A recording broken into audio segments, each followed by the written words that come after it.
lieutenant-colonel Stéphane Yafa prend désormais les commandes de la base aérienne 201 de Douala. Il a été officiellement installé en début de semaine par le général de brigade Nkolo Ngomba, commandant de la 2e région militaire interarmée. La cérémonie s'est déroulée en présence du gouverneur de la région du littoral, Samuel Dieudonné Adibois, entouré de plusieurs autorités administratives et militaires de la métropole économique. Familles, proches et frères d'armes avaient également tenu à marquer l'événement de leur présence.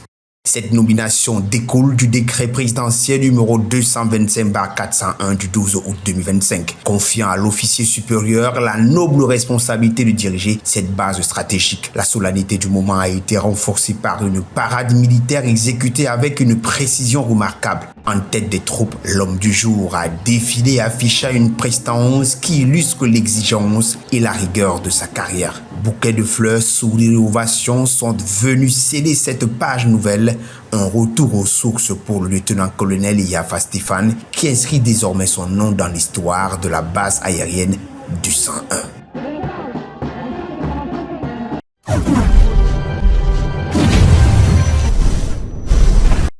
Les maladies cardiovasculaires, des tueurs silencieux qui causent bien des dégâts et endeuillent des familles. En Afrique, les chiffres sont criards. Sur les 3 dernières décennies, l'hypertension artérielle, par exemple, est passée de pratiquement 15% à 30%. C'est-à-dire que le nombre de personnes qui souffrent d'hypertension a doublé.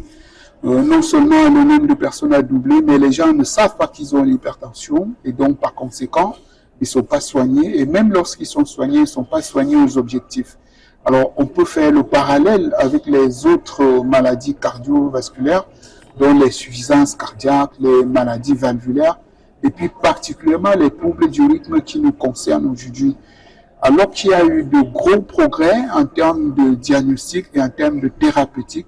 Des données impressionnantes qui préoccupent les experts réunis à Douala dans le cadre de la première journée d'Afrique centrale sur la rythmologie, la stimulation cardiaque et les maladies cardiaques héréditaires. L'objectif, c'est véritablement de sensibiliser la population sur l'existence de ces maladies cardiaques qui sont à risque de mort subite, mais c'est aussi de former la jeune génération au diagnostic de ces maladies et former les cardiologues à la prise en charge. Parce que ce sont des maladies qui sont sournoises, qui sont parfois un peu plus difficiles à diagnostiquer, mais dont le traitement est simple et ça peut changer la vie. Un pacemaker, par exemple, ça change totalement le cours de la maladie et prévient le risque de mort subite. C'est un événement médical majeur de partage d'expériences, de retrouvailles entre professionnels. Ce qui m'a vraiment attiré mon attention, c'est le groupe de travail en rythmologie. Le groupe de travail est déjà nos maîtres, le professeur Khan, le professeur Kwakam, le professeur Adoubi, Anissé, et puis les autres professeurs qui sont nos maîtres, qui nous ont inculqué cette formation. Et aujourd'hui, on est fiers de se retrouver au Cameroun, partager ces connaissances ensemble, et puis apprendre auprès de nos maîtres ce qui a lieu à faire. On est d'autant plus satisfait que c'est une première grande initiative au niveau sous-régional, où les choses sont très avancées, mais nous n'arrivons pas à communiquer. C'est parce que si nous ne donnons pas l'information à la grande population, ils vont penser que rien ne se fait localement, et c'est pour ça qu'ils se retrouvent le plus souvent à l'étranger pour aller faire des choses que nous pouvons réaliser localement. Donc ça, c'est déjà un. 2, je remercie l'initiative prise par la Société camerounaise de cardiologie, sa filiale qui s'occupe de la stimulation de la rythmologie, et puis l'implication personnelle du docteur Bekouti ici, qui, depuis son arrivée, a impulsé un peu cette sous-spécialité de la cardiologie que nous appelons la rythmologie, parce qu'il y a des choses qui depuis plusieurs années ne se faisaient pas dans nos pays et que depuis quelques années se font de façon effective avec des résultats qu'on connaît actuellement. Il est donc important pour une meilleure prise en charge d'avoir une hygiène de vie exemplaire en pratiquant l'activité physique régulière, la limitation de la consommation de tabac ou la prise d'alcool excessive, le surpoids, une alimentation équilibrée, éliminant les aliments riches en graisse, en sucre et en sel, sans oublier le stress dans la vie quotidienne. Autant de recommandations que prescrivent les médecins.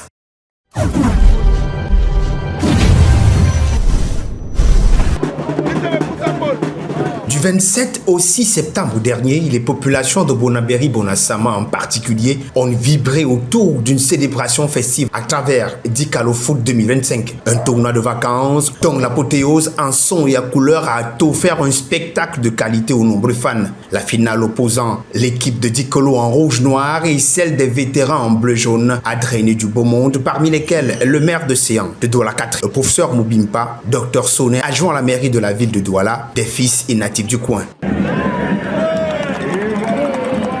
Dès l'entame du jeu, les vétérans se montrent plus conquérants et obtiennent des actions éclatantes sans réel danger. Puis, l'on a eu droit à quelques velléités de la part des jeunes de Dikolo sans succès. À la mi-temps, 0 but partout. De retour de la pause, c'est le même scénario, mais les vétérans sont plus réalistes en inscrivant l'unique but de la partie pour une victoire éclatante. C'est une impression de joie parce que notre association, on n'a pas voulu s'inscrire dans ce championnat, mais après on s'est dit que bon, nous sommes des vétérans, ça sert à rien de rester sans jouer. Donc on est venu jouer et la petite arrivant, on est arrivé au championnat et aujourd'hui nous la remportons. Manque de lucidité, de concentration dans un esprit de fair play pour le perdant. Aujourd'hui, notre adversaire n'a pas été trop supérieur à nous. Nous avons eu des manquements au niveau de l'attaque, mais bon, on va dire une finale ça se gagne, ça se joue pas. Félicitations à l'adversaire et j'espère que l'année prochaine nous serons encore là. Merci encore. Merci à Dikolo Foot.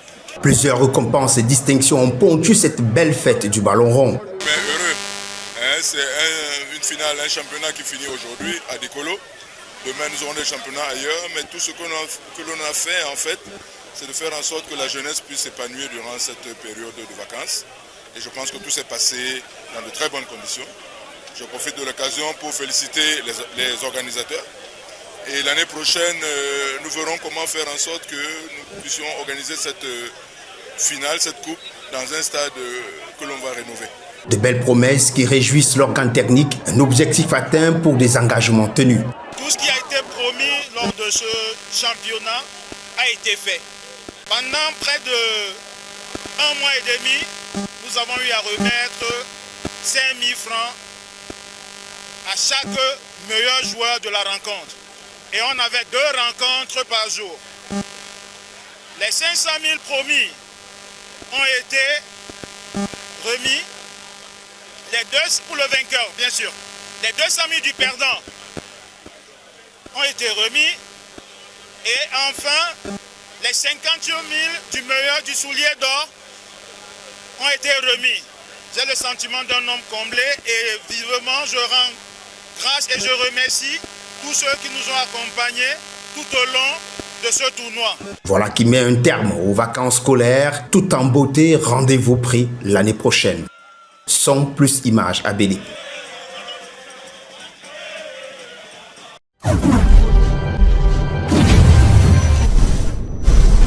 L'actualité du jour en quelques lignes. Mali, sécurité et lutte antiterroriste. Sous la menace persistante des groupes armés, l'armée malienne a escorté ce mercredi un important convoi de camions-citernes et de véhicules civils en provenance du Sénégal. Cette mesure vise à sécuriser les principaux axes commerciaux après plusieurs attaques dans la région de Kayes. Les femmes affirment que le convoi est arrivé sans incident dans un contexte sécuritaire toujours tendu. Soudan du Sud, crise humanitaire, les Nations Unies tirent la sonnette d'alarme sur la situation humanitaire au Soudan du Sud. Des centaines de milliers de déplacés internes vivent dans une condition précaire aggravée par les conflits locaux et les inondations. L'ONU appelle à une aide d'urgence pour éviter une catastrophe humanitaire. La France et l'Iran ont conclu un accord bilatéral inédit prévoyant des échanges économiques et éducatifs. Paris espère ici rouvrir le canal diplomatique alors que les tensions persistent autour du nucléaire iranien. Téhéran, de son côté, voit dans cet accord une opportunité de desserrer les taux des sanctions occidentales. L'ex-président brésilien Jair Bolsonaro a été condamné pour 27 ans de prison pour corruption, blanchiment d'argent et tentative de coup d'État. Une décision rendue par un tribunal fédéral marquant un tournant majeur dans la lutte contre l'impunité des élites politiques au Brésil. Ses avocats annoncent un recours dénonçant un procès politique. À Gaza, la situation reste explosive. La flottille internationale Soumid, qui devait appareiller pour briser le blocus et livrer l'aide humanitaire, a reporté son départ alors que 2 de ses navires ont été attaqués en mer Méditerranée. Parmi les passagers figurent la militante Greta Thunberg et l'ancienne maire de Barcelone, Ada Colau. Tel Aviv maintient ses opérations militaires alors que les médiations régionales peinent à obtenir une trêve. États-Unis. L'activiste conservateur Charlie Kirk a été mortellement abattu lors d'un événement universitaire à Utah Valley University le 10 septembre dernier. Il avait 31 ans. Le FBI a publié de nouvelles images du suspect présumé, un individu vêtu d'un t-shirt noir, chapeau, lunettes fuyant la scène. Plusieurs indices matériels sont en cours d'exploitation, dont les empreintes d'une arme et plus de 7000 pistes ont été reçues. Donald Trump annonce qu'il décernera à titre posthume la médaille de la liberté à Charlie Kirk. Le département d'État américain menace de retirer les visas des étrangers qui feraient l'apologie de cet assassinat ou célébreraient sa mort en ligne. C'est tout pour l'actualité du jour en quelques lignes.